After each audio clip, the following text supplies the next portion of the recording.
Last point, be customer-centric. Like, let's pick a customer base and go with it, right? One of the biggest myths or fantasies or beliefs that many companies have is that they can successfully serve multiple types of customer bases.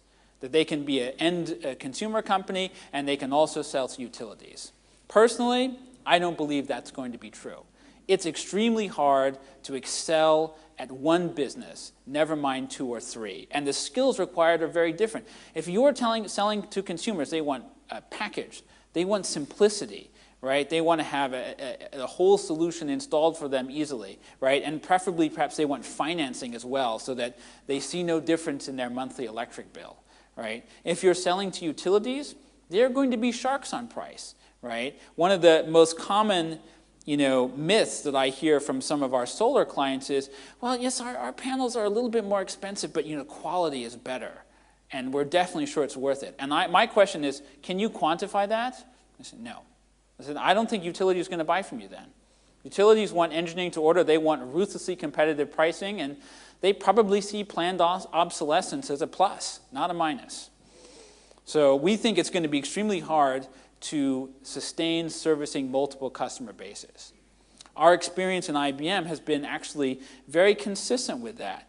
We found that we were not so great. Actually, we were a terrific company to buy from as a consumer. We just couldn't make any money off consumers, right? I don't know, does anybody remember IBM used to have an internet service provider?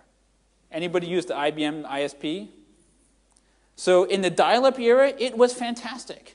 You could have access numbers in 90 different countries in the world for $15 a month, and it was the highest performing dial-up ISP you could possibly get.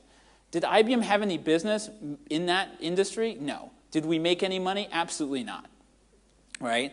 And eventually, now the joke in the corporate strategy in IBM is that we don't exit the business until we have lost at least $1 billion. The truth is, actually, we have made some dollars in the businesses we've exited, but having chosen to focus exclusively on the enterprise provides enormous clarity around our decisions, right? Very simple. In software, analytics, storage, consulting, all things that enterprises buy. Out, consumer PCs, printers, ISP services, commodity memory chips, right? If we can't sell a differentiated solution to a company that wants to innovate, it's not in our business portfolio. And I think in the solar industry, we'll find similar things. It is not the same to fix a consumer's inverter that's bolted onto a solar panel near their roof than it is to service a massive utility project, right? Those are fundamentally different business activities. And it's probably, in my opinion, an incorrect assumption to believe that you can successfully do both at scale. So, closing thought. Stop lying to yourself, right? Companies have an amazing capacity to lie to themselves, right? They have an amazing capacity to tell themselves that they have a strategy that works. And if you read the annual reports of all the companies that have just gone broke, you would read huge amounts of self-delusion. IBM was fantastic at it. We were great at lying to ourselves. When I first became an IBM executive, Lou Gerstner came and talked to us about his early days at IBM. He arrived in the company, at one point IBM was 2 weeks from bankruptcy. We did not have enough money to pay everybody the coming Friday. But when Lou Gerstner arrived, he asked for the reports. They said, oh, we are doing awesome. We are shipping more MIPS than we have ever shipped before at a lower price per MIP. I don't even remember what a MIP is anymore, right? But so it's pointless. My other great example, Pan American World Airways. In their final full year of operation, they flew more passengers to more destinations at a lower average cost per seat mile than they had ever done in their history before. Didn't matter, right? They were measuring themselves and we were measuring ourselves against ourselves, right? So show of hands, has anybody been asked, do these jeans make me look fat? Come on, nobody's married? Really? Come on, you've been asked this question, right? This goes on every day in corporations. The CEO goes into the SVP of Corporate Strategy's office and he says, honey, does this corporate strategy make me look fat?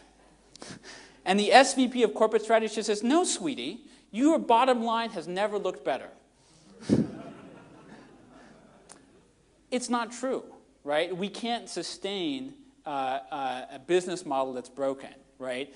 Profitability is not going to come at the next inflection point in the yield curve, at the larger factory. That is not how profitability will be achieved, right? You have to pick either you achieve massive scale, right? You achieve ruthlessly cost efficiency, or you choose to achieve exceptional customer intimacy, right? But it won't come just from taking the existing business model and making it bigger. You won't, if you lose 2 cents per unit, if you sell 1 million times that unit, you will just lose 1 million times 2 cents, right? And that's a challenge in this business. I don't have the solution, but I just have some entertaining thoughts about it. So with that, hopefully I'll be back at the questions. Thank you.